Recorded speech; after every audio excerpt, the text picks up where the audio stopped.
So the sisterhood wound is a wound around female relationships, around being safe in female relationships. During particular times in history, we've had to choose ourselves over someone else, and that might mean that other person dying.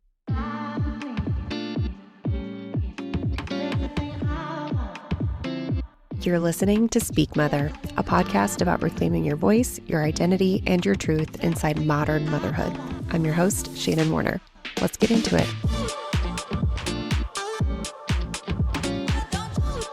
Hi, everyone. Welcome back to the podcast. Thank you so much for being here. Today, I am so excited to welcome back my good friend, Katherine Phifer. Katherine is a mentor in feminine energetics and leadership, working with high-level women who shape companies, culture, and vision. Her work is grounded in coherent leadership, a philosophy that integrates feminine energetics, embodiment, and presence into modern leadership. Katherine supports founders, executives, and visionaries in leading with clarity, authority, and sustainability without burnout or force. Katherine, thank you so much for being here. Thank you for having me. I'm so excited to be here. Of course, I'll link your previous episode down in the show notes, but when this was still having a mom moment, you came on and shared all your wisdom with us. And we've known each other for almost 3 years now. I don't know if you realize that. Wow. Katherine has become such a dear friend. We've never met in person. No, I don't, like I said to you before, I have no idea how tall you are. I know you're taller than me. Like, I can't imagine your body in space. And it's like weird for me because we're just such good friends now. And it's just so cool, that you can be friends literally with people who live across the world and, have this like connection, this kindred spirit that is posted on the interwebs. It's really, really lovely. I have goosebumps. And when you know, you know. Like when you meet somebody, and we were part of a pod, so there was a group of us women, and over time the pod kind of just fell away, which it does as people get busy.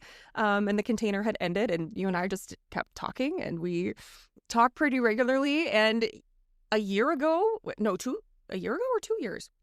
Almost 2. 2 years ago, you up and left the States and you're in Sicily.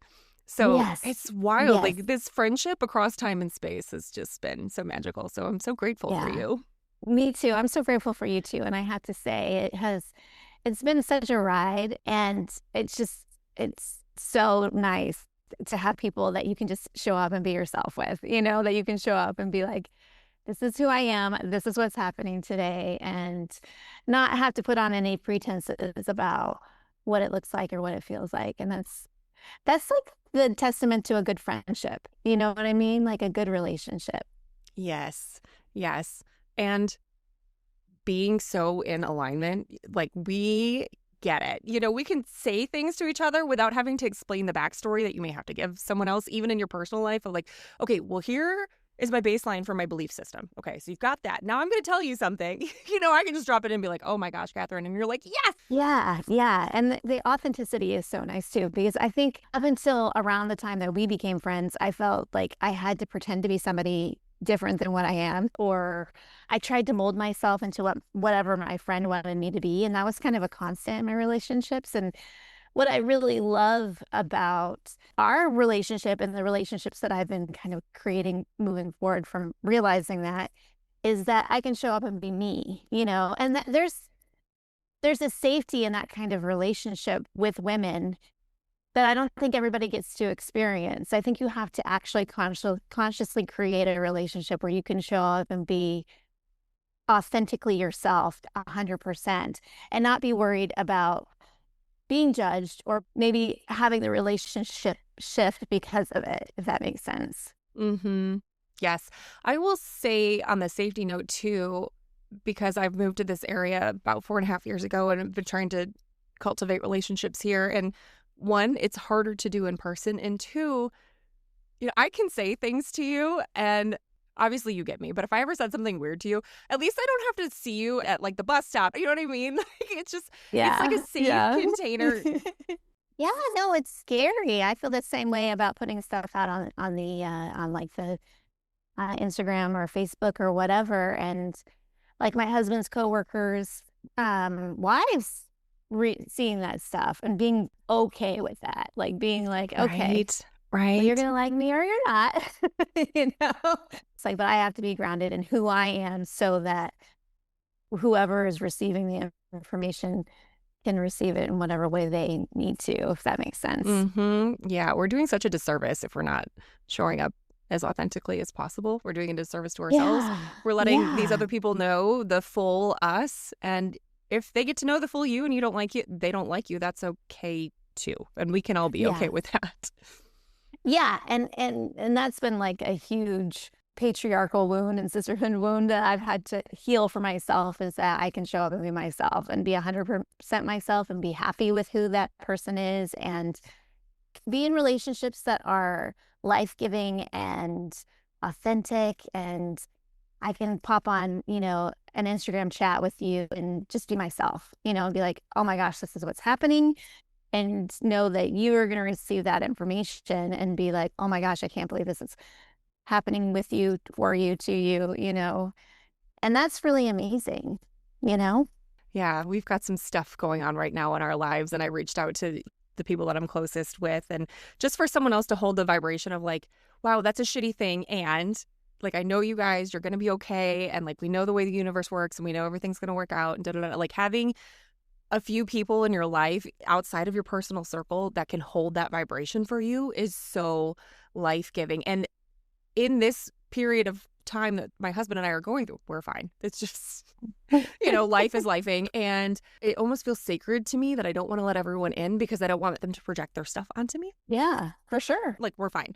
We're going to be fine. And Yeah. so having someone like you, and I've got a couple other women that I can trust that are like, okay, it's going to be great. We know how things turn out and we've got you and whatever you need. And it's just so beautiful. And just a testament to the power of getting plugged into communities of like-minded women and then finding your people in that space. So many of us are seeking connection, and we already know how isolating motherhood can be anyway, but like the connection is so powerful. We're not meant to do this alone. So I said this on a conversation I had earlier this week, just like get plugged in, find like-minded people. If they're not your people, find someone else, and you will start to forge these really, really powerful, beautiful connections across the freaking world. Yeah. Yeah. And I have to say too, like it doesn't all, I mean, I think that it's really amazing when you have like a strong, supportive, fabulous partner. Like I have one and you have one. Um, and I think that creating that relationship is so important. And also it can't just be that person. It can't just be your partner. For you and I, it's our husbands. And my husband cannot be the only person that supports me and loves me and holds the energetic vibration for me.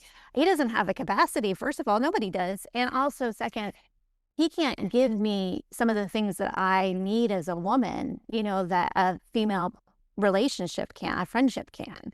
And that's something that I've really had to learn because for a while there, I was like, I'm just not going to have any friends. Oh, I'm just going to, I had gone through like this series of friendships that had ended. And I was like, maybe I'm just not meant to be in these deep, supportive, co-creating relationships. Like I wanted to work with women, but I had to do some healing around to actually work with women, but also that we need those things. We need a person that we can talk to and a group of people that we can talk to that aren't like living in our house with us, that aren't in that like frequency with us.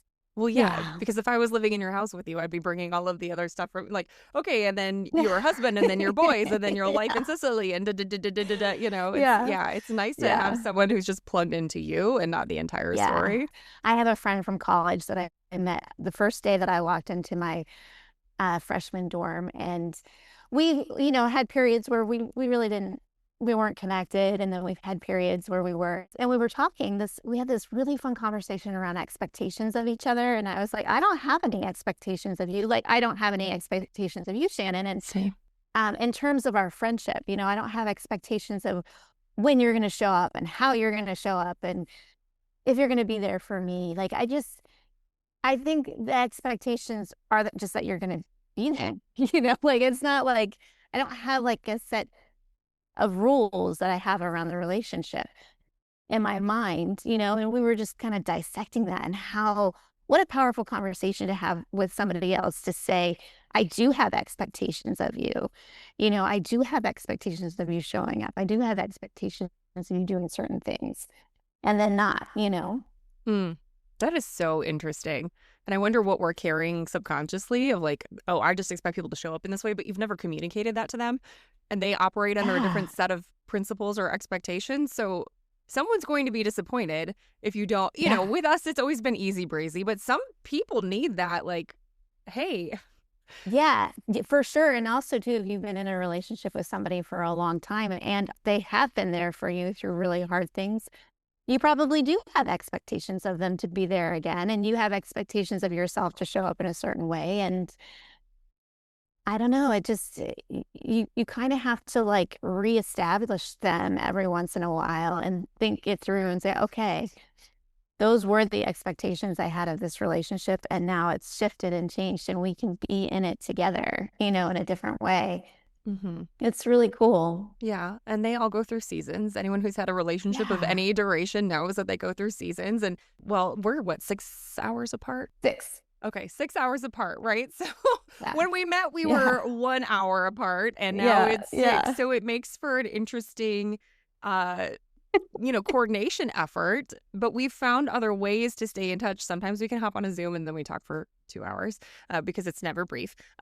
Or, it's like voice noting through WhatsApp, and then we're having a separate little conversation over on Instagram, and it's like Yeah. that is so perfect for this kind of relationship, and it works for us, but it doesn't mean Yeah. it'll work in every relationship. But again, just being clear on like, what are you putting on someone else, Yeah. and can they show Yeah. up for you in that way, and can you lower your expectations to meet them there, not in a negative way, but just being mindful. I think that's so much about what this podcast has become now that we've rebranded and evolved. It's just like being mindful of like what we're carrying and how we're moving through the world and how it shows up in our own lives, our own parenting, our own relationships, and what do we want to keep? What do we want to set down? What did we never consent to doing? We're just, living out a pattern, and just moving through in your highest alignment as often as possible in every capacity.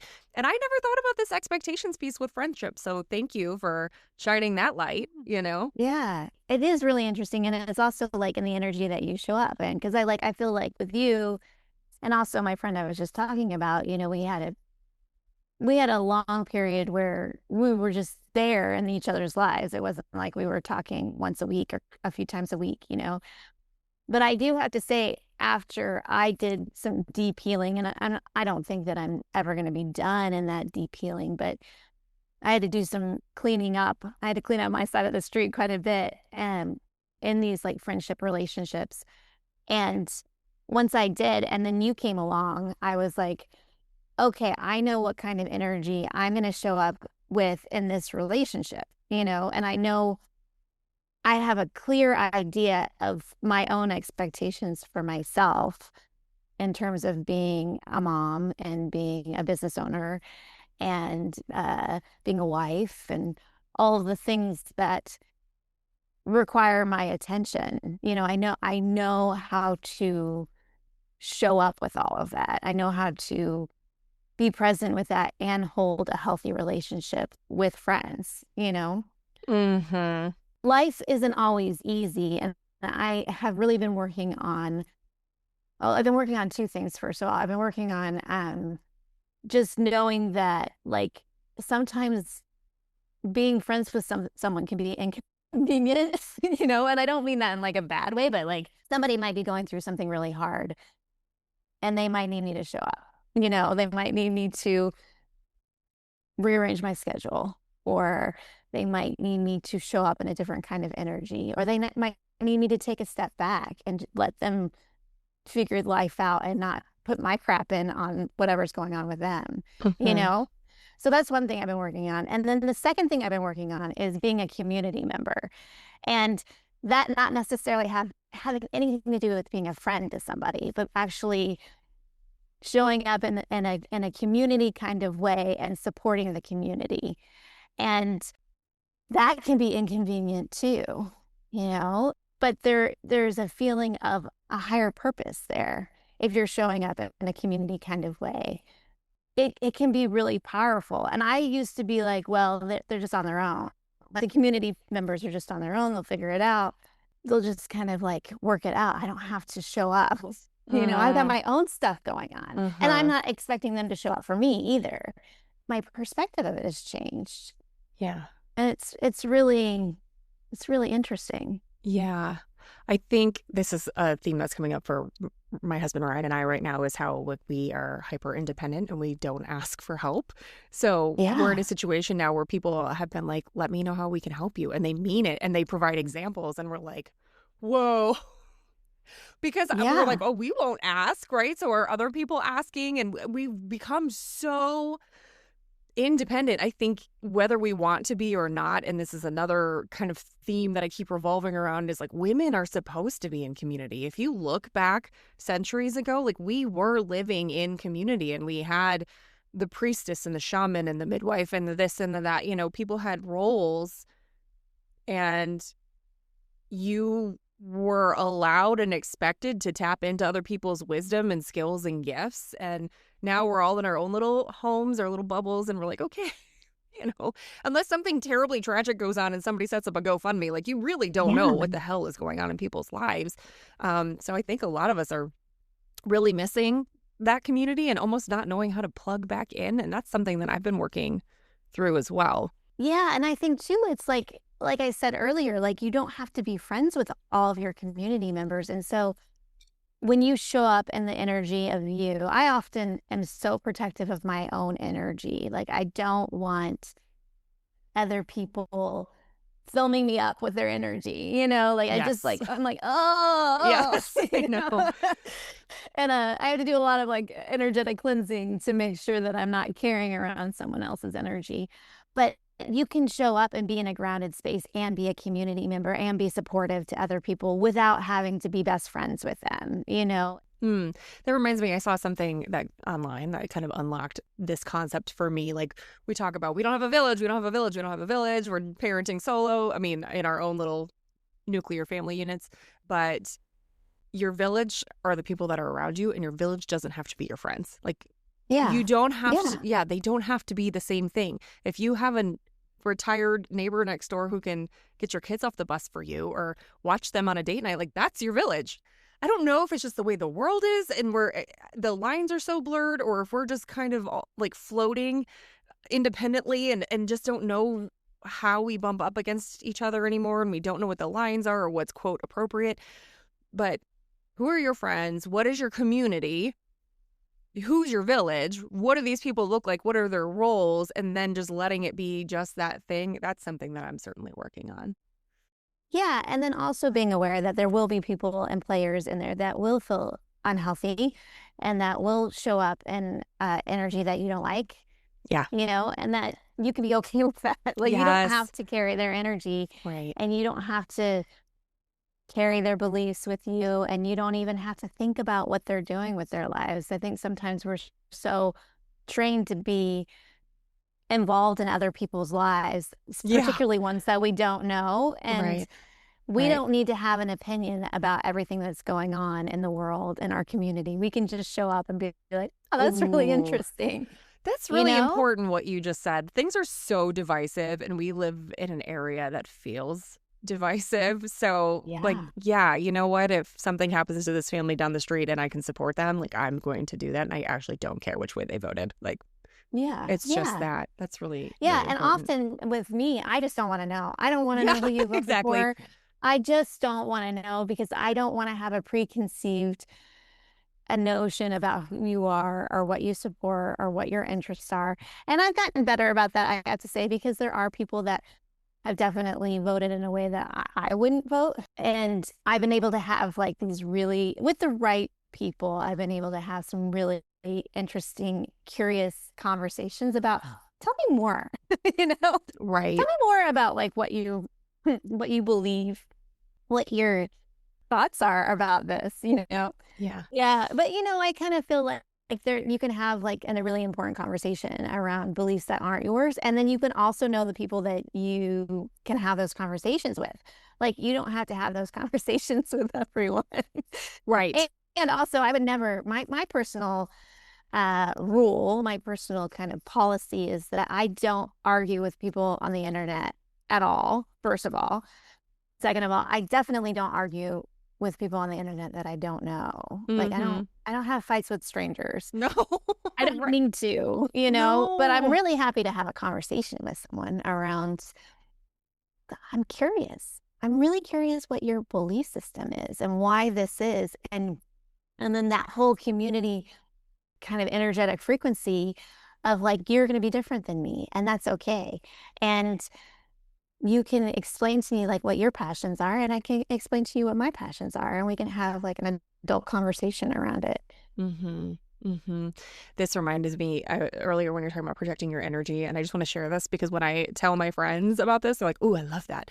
I used to have a picture that I printed out and I taped it to my desktop, my computer, when I was working a job that I did not love. And it was of the original Glinda the Good Witch in her big pink bubble.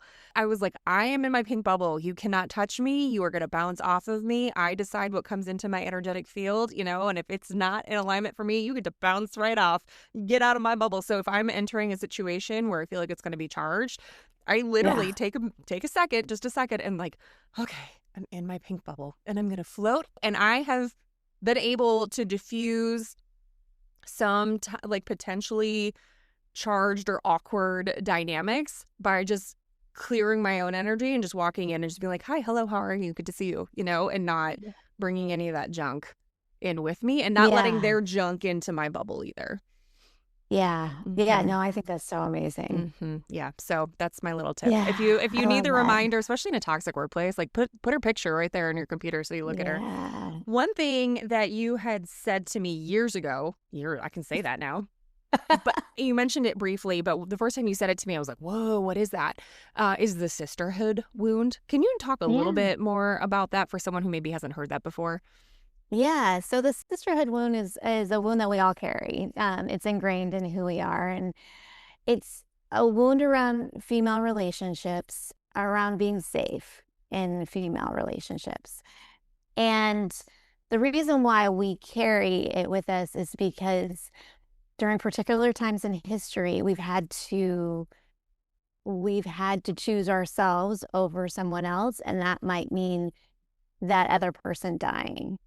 And so during like the witch burning times, witches were healing women. They were often priestesses or women who had knowledge in healing others with herbs and with practices, medicine women, or had other traits like that. And often to keep themselves safe, other women would point fingers and point towards those medicine women. And those would be the women who were persecuted and often killed because of it. And you can read about all of this in history texts and things like that in the right ones. Mm-hmm. Yeah. And this was really designed by the patriarchal construct to keep women small and to keep women behaving and to keep women from standing fully in their power. And what a great way to keep us stuck, and what a great way to keep us minimized by unconsciously forcing us to fight with one another. Mm-hmm. And so we have carried this wound from our mothers, from our grandmothers, and the wound is in our genetics. It is ingrained in who we are.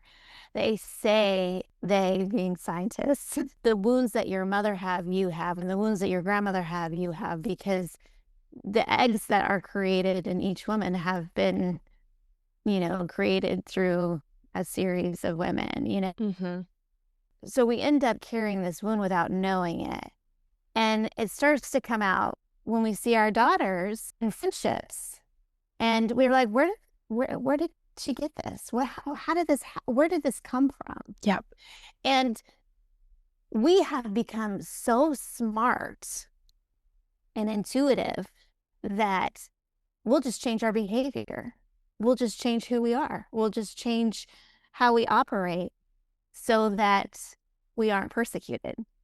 So there's this fear of And it's not a real fear. It's not like a tiger that's about to chase us in a field, but it feels like that because we are genetically created to be in community. We are genetically created to be in relationship with other women.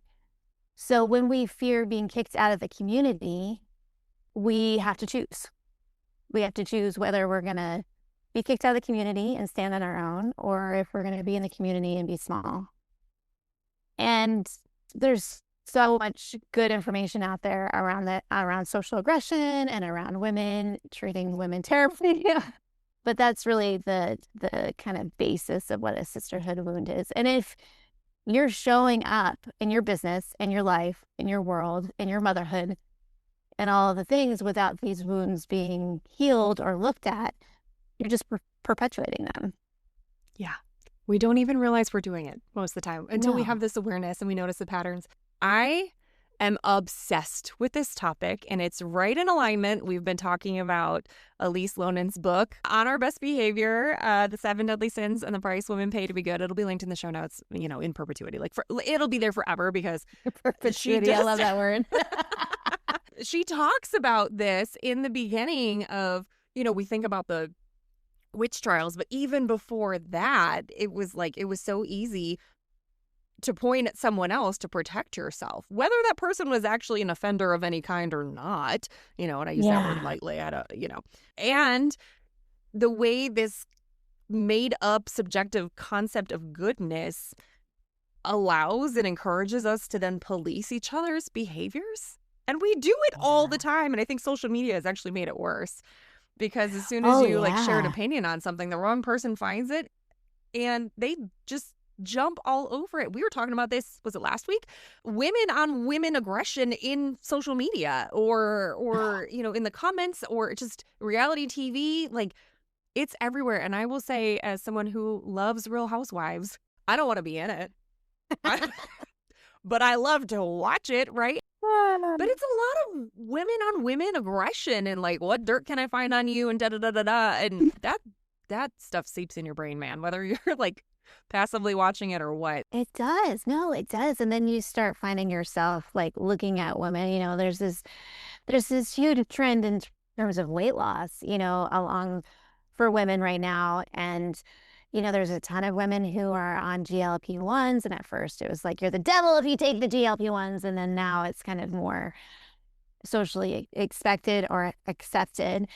But still, there is a bit of this judgment that happens around a woman who might have been more voluptuous in her life, all of a sudden taking her health into her own hands and potentially taking these drugs and losing weight and feeling good about themselves. And then there's this stigma around it in terms of subscribing to some kind of culture around thinness or whatever it is. It doesn't even matter what it's about.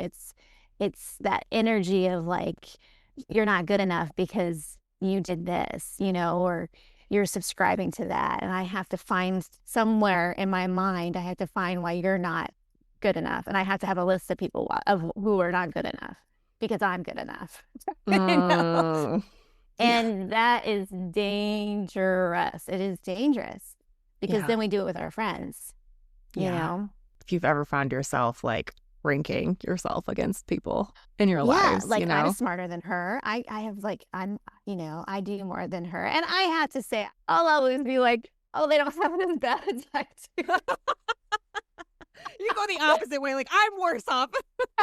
She has 2 lovely, cute, sweet little girls. I'm not talking about you, but no, I know, right? And a full-time nanny and da-da-da-da-da. And a full-time nanny and her kids are in preschool every day from certain times. Yeah. And then I'm at home with these crazy twin boys who I have to be on top of or they're gonna put a knife in their mouth,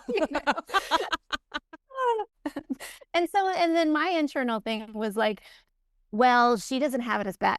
She doesn't have a firefighter husband. She doesn't have a husband that's gone for 24 hours at a time or 48 hours at a time. Mm-hmm.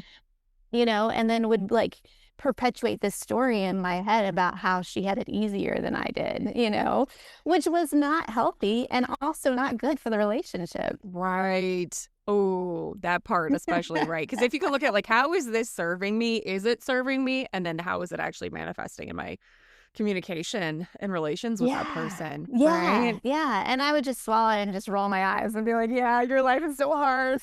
She just needed a friend that was just like, Yeah. yeah. Oh, it's so interesting. We all bring our own stuff into every relationship. And like you said earlier, like you cleaning up your side of the street the best that you can, right? Yeah. Yeah. And I think Yeah. people come into our lives for a reason. I used to say you're a lesson or you're a blessing. Yeah.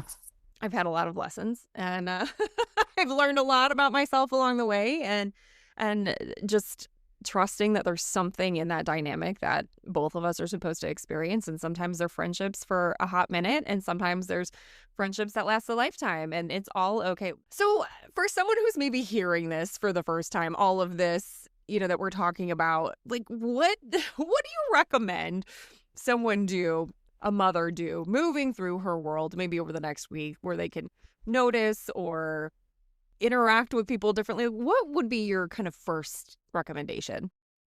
I think, my first recommendation is to just get curious, to start getting super curious about the relationship that you have with women, with your friends, with people that you connect with online, and be curious with yourself about your biases around them, what you think about them, what you find irritating about them, or what you find cool about them, and what your energetic response to. And I kind of lean my body forward because when we are magnetized to someone, we tend to lean forward, and when we're repelled, we tend to be pushed back. And so start getting really curious about how you're responding to this person. Are you ignoring their texts?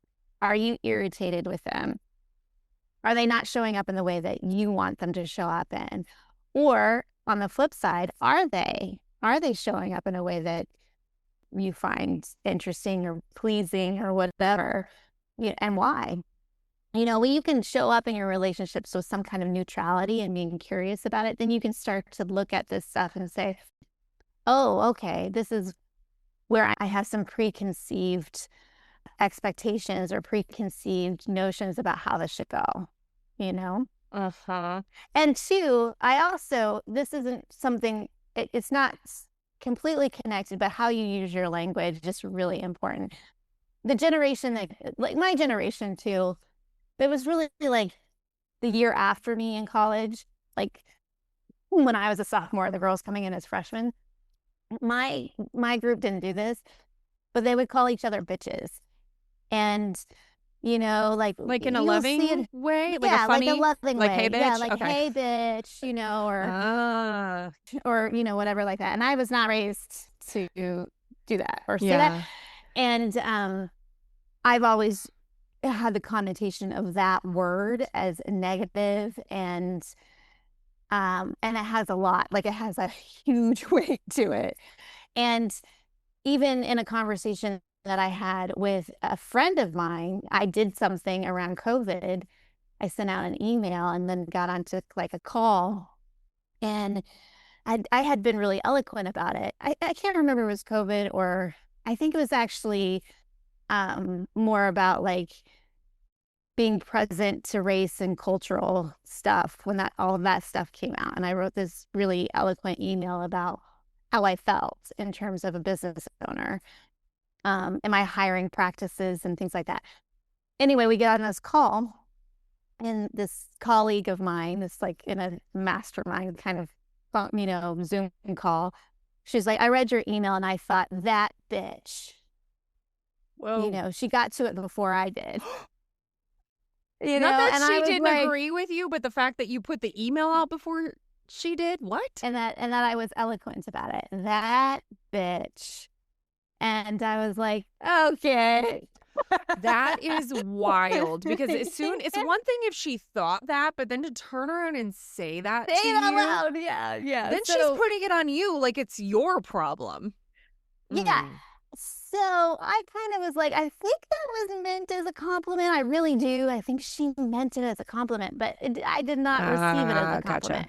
And so the language that you're using, and this woman is exactly the same age as me, so like she probably was raised to not use that word in that way too. Um, but it's it's like it's the words that you're using about someone. If you're like, she's such a bitch, or if you're using other things like, people like to reclaim words like that. Like they like to reclaim the cunt word, or they like to reclaim bitch, or the, whatever. And there is a power to that. But in the connotation and in the frequency of the word, you can gather a lot about how you feel about something. Mm-hmm. Yeah, I feel that. Like I'm so unbothered by cunt. Like I don't It I doesn't don't bother me care at either. all, but like if Yeah. someone that I respect or, have a relationship with calls me a bitch, like that's really hurtful to me. Like, you Yeah. know, Yeah. yeah, yeah. Well, and you Oh, think about like, oh, she's just such a bitch, and things like yeah. that. My kids, I have a hard time with them because they'll be mad at their teacher and they'll be like, Mom, I'm sorry. I'm sorry I'm gonna say Oh, this, but she's such a bitch. And I know that they're just being them, like they're getting yeah, the word out, and like the teacher has to like hold, hold an expectation, and right. that's hard for them or whatever. But, it's kind of like we have lots of conversations Yeah, around it, where they're and to the point where they're like, Mom, I'm really sorry, but yeah, yeah. Language is important.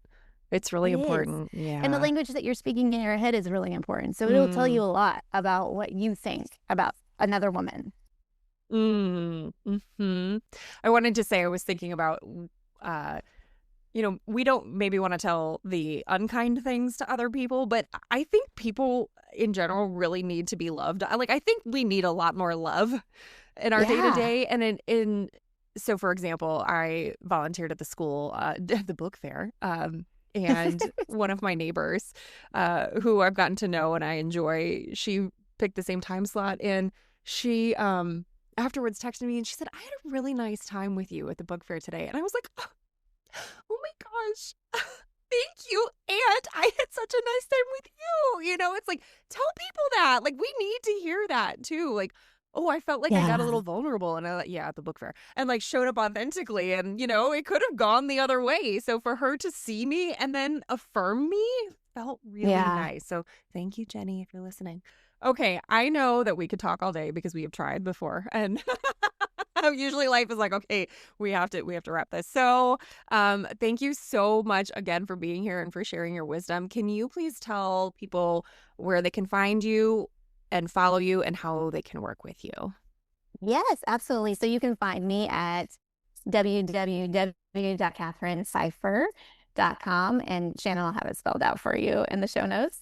And you can also find me on Instagram at Katherine Phifer. I'll spell it for you. KATHERINEPHIFER.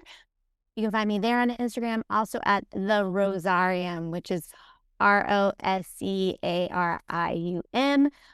I'm also on Substack at Katherine Phifer, YouTube at Katherine Phifer. And I'm kind of exploring all of the social medias right now, figuring out where I want to be and what I want to share where. So you can find me at all of those, but I'm primarily on Instagram. And the stuff you've been posting on the Rosarium has been so good. Oh, thank you. Thank you. That's my goal this year, is to really grow that particular brand and account. And I really want it to stand on its own. And I just really started it like in the fall, and it's been really fun to figure out, and fun to figure out what its statement is, which Mm, is feminine energetics and leadership. And I just love the vibe of a rose, because roses are so strong. And here in Sicily at wineries, they actually use roses as the first line of defense when there's a like a bug coming through, because the roses will either ward off the bugs or they'll show that the bugs are there, and they're considered to be like the army of the winery, and it's really cool, That's which makes it amazing. so neat because there's roses everywhere. That's awesome. I love Yeah, that. yeah, yeah. So So good. yes, and So to good. work with me, you can find all the details at www.katherinepfeiffer.com. I work privately with people on a short-term basis and also on a long-term basis. I will have a program called the Feminine Framework coming out probably in the late spring. And there'll be other good things too that will come out there. Yeah, you create beautiful things and beautiful containers. Being your friend and experiencing your work has been a gift. So check Thank you. her out. You're Thank so you. welcome. If anything Katherine has said has aligned with something in you today, like absolutely check her out. So thank you again, Katherine. I love you so much and I so appreciate you. I love you. Thank you for having me. It's been a delight. Thank you so much.